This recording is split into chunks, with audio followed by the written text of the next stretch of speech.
hurry up for them. Yes. Have you lost faith in the U.S.? No. They're great people. U.S. funding for the war has been stalled by House Republicans who are demanding tougher security on the U.S. southern border. President Biden has called top congressional leaders to the White House for a meeting tomorrow. Israeli Prime Minister Benjamin Netanyahu is promising his forces will invade the Gaza city of Rafah. The only question now is when.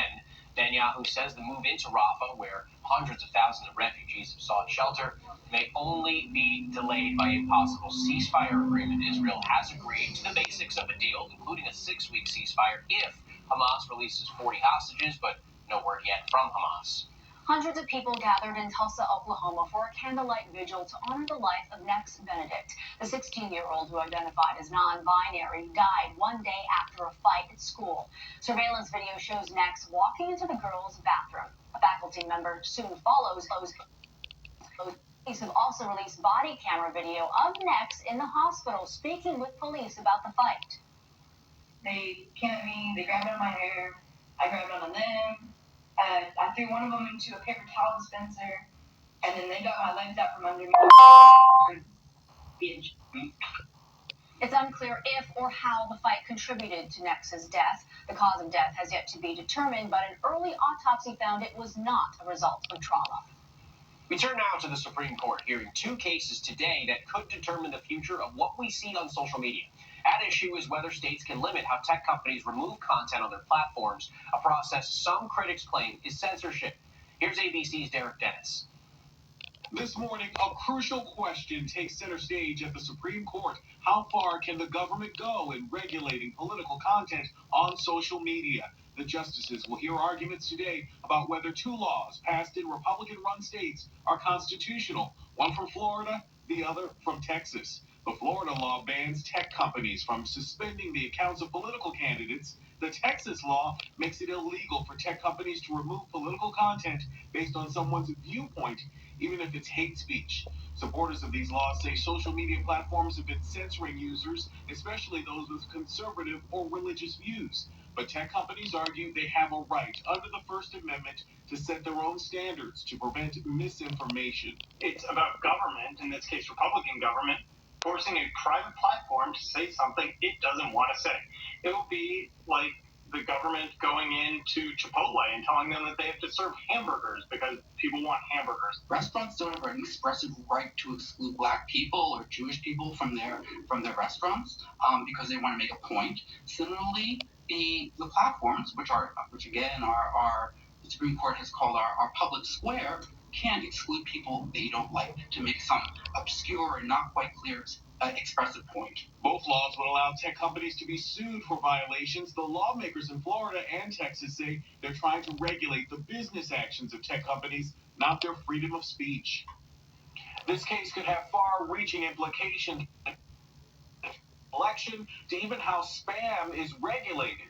The justices are expected to issue a ruling by this summer. Andrea? Derek, thank you. An Illinois judge has Within the next 2 billing cycles, business customers, people with prepaid plans, and Cricket Wireless customers will not be eligible for the credit. Time now for your Monday weather. Now for a morning jog. What we've learned about the suspect's previous arrest. And later, the new laptop with a see-through screen. Growing in Florida, the 2 newest cases are children under 9 in the Fort Lauderdale area. 8 cases have now been reported in Broward County. Florida's Surgeon General is facing criticism for allowing parents of unvaccinated children to decide whether or not to send their kids to school. The CDC recommends unvaccinated kids be kept home for 3 weeks after a case is diagnosed. Major developments this morning in the murders of 2 college students on separate campuses. The disturbing cases come just days after a double murder at another university. This morning, multiple college communities across the country are searching for answers after 4 shocking murders on university campuses. Whether it's the suspect's family or the victim's family, there's no winner. At Campbellsville University in Kentucky, 18-year-old Hosea Killman was found dead in his dorm room Saturday. Police quickly focused on fellow student Charles Escalera, who was arrested after reportedly hiding in the local farmer's barn. He had located a male in his barn while he was feeding, which he then in return called Greene County Sheriff's Department, and they contacted the state police. Escalera now faces murder and burglary charges, but police have not provided a motive in the case, and the cause of Kilman's death has not been released. A school spokesperson confirms Kilman and Escalera were both on the school's wrestling team. This court is not authorized under Georgia law to set bond like these charges. Meanwhile, the murder of a nursing student has rocked two college campuses in Georgia. 26-year-old Jose Ibarra is charged in the killing of Laken Riley, a student at Augusta University. The 22-year-old's body was found last week in a wooded area on the nearby campus of the University of Georgia after she failed to return from a morning jog. Police called the killing a crime of opportunity. Investigators suggest that they had no relationship. He did not know her at all. ABC News has learned Ibarra had been arrested in 2022 after entering the U.S. illegally from Venezuela. Immigration authorities say he was released for further processing. Ibarra resurfaced in New York City last year, where police arrested him for a nonviolent crime, driving an unregistered car with a child inside. But federal officials say the authorities in New York released Ibarra before federal agents were able to detain him. This case and this weekend's murder in Kentucky followed two killings at the University of Colorado this month. Nicholas Jordan is charged in the shooting deaths of his roommate and a friend. Police not yet revealing a motive in that case. Back to the murder at Campbellsville University stated by his death. A Texas man is facing possible prison time for eavesdropping on his wife, who's an executive at BP. He's accused of insider trading. The SEC says Tyler Ludon admits overhearing his wife discussing a major merger last year as she worked from home. He then made nearly $2 million on stock he bought. He's now in talks to pay back the money. Meanwhile, his wife has filed for divorce. Coming up, new revelations about former talk show host Wendy Williams and her health struggles. Also ahead, a star player is injured colliding with a fan. Should college basketball now ban storming the court for good? For his sister in Where's Wendy Williams? The documentary was filmed mostly in 2022 and aired on Lifetime over the weekend. Williams, who was diagnosed with aphasia and dementia, revealed she would drink an entire bottle of vodka while lying in bed. Now, Williams' son said her condition is alcohol-induced. The former talk show host has reportedly been in a treatment facility since last year. A new study details that antidepressants can be used for many conditions other than depression and anxiety. We turn now to the debate in college basketball after a player's post-game injury. Should fans be banned from celebrating on the court? And the party is on. This morning, a new push to ban storming the court after this college basketball star was injured after the game. Kyle Filipowski is being helped off by members of the Duke staff. Unranked Wake Forest pulled off an upset win at home against Duke Saturday, prompting dozens of fans to rush onto the court. One then collided with Duke center Kyle Filipowski. He was in visible pain as his teammates and coach ran to help him off the court. When are we going to ban court storming?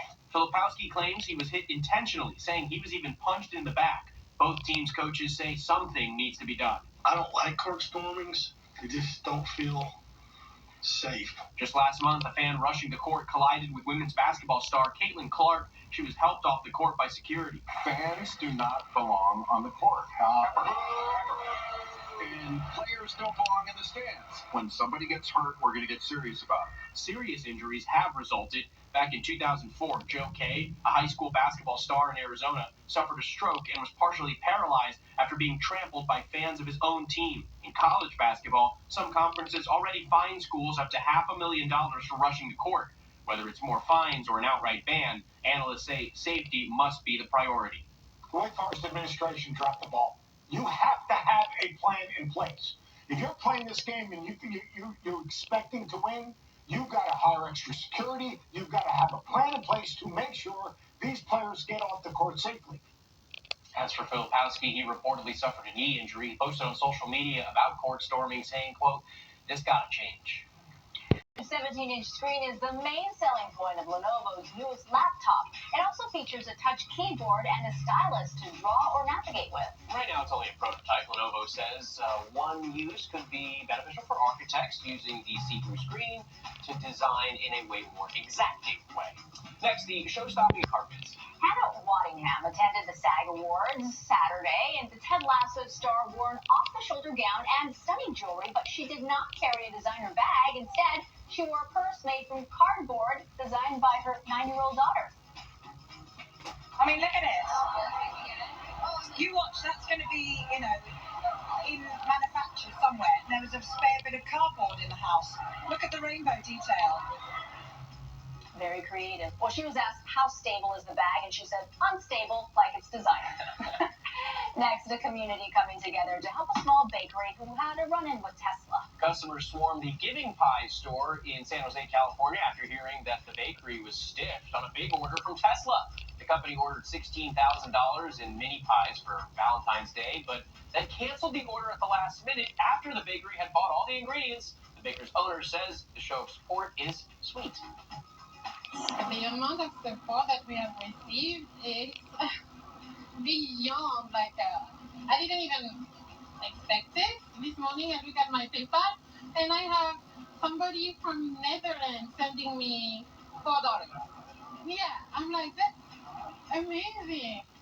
Elon Musk has promised Tesla will make good on the order. And finally, a sign of the times, fewer people are enjoying a glass of wine. Sales are down, especially among younger Americans, and figures show wine sales have dropped for the last 3 years. And for the first time in decades, sales of spirits topped wine sales by volume. Among factors, legalized marijuana and younger generations not drinking as much alcohol. All right, so putting the no in vino these days. Oh, yes. Checking the top headlines coming up. All praises to Yahweh, Bahashem, Yahweh Shah. That's the Paleo Hebrew name who we call Jesus or Christ in the world today. So we're gonna go over Psalm chapter. We'll do 28 and 3. 28 and 3 says, "Draw me not away with the wicked, and with the workers of iniquity, which speak peace to their neighbors, but mischief is in their hearts." So the mischief is always in the wicked mind, right? They don't care about the Lord, They don't care about the word. They don't care about nothing this book say. Other man who's teaching this truth say so. I wanted to share that with you guys today. Remember that the kingdom is at hand. You see, it says, "Give them according to their deeds and according to their wickedness of their endeavors. Give them after the work of their hands. Render to them their desert, because they regard not the work of the Lord, nor the operations of his hands. He shall destroy them and not build them up." See that? So the Most High is fighting for his people, and this is where faith come in, believing on what you don't see and having hope in Yahweh Bashem Yahweh Shah. I'll be back with the next one. Peace.